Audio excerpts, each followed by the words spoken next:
we're just having a look at a Euonymus alata here. This is a Euonymus alata compacta, so it's also known as the compact burning bush. As you can see, this one's been in for about probably close to, I'm going to say 18 years or so. So it's a mature plant.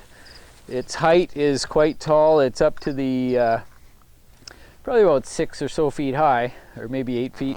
But it's on a bit of a slope here, so it kind of fools us a bit. But even though it's the dwarf form of the plant, they still get pretty big over time. They do take to trimming quite well because they're just a foliage plant and they get quite dense.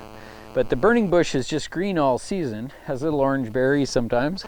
But in the fall, and right now we're in the month of October, so we're starting to see this beautiful fall color kick in. And that's really why they're grown, and that's why they're called a burning bush, is because of that beautiful red color that they develop in the fall. So it's a good plant. You have to watch a few things with it as far as root diseases. They're subject to certain root diseases that cause problems with them, some fungus issues. And certain climates, they seem to do a little better in more acid soil conditions and a little bit tougher for them in alkaline conditions, but they're ultimately a pretty durable plant.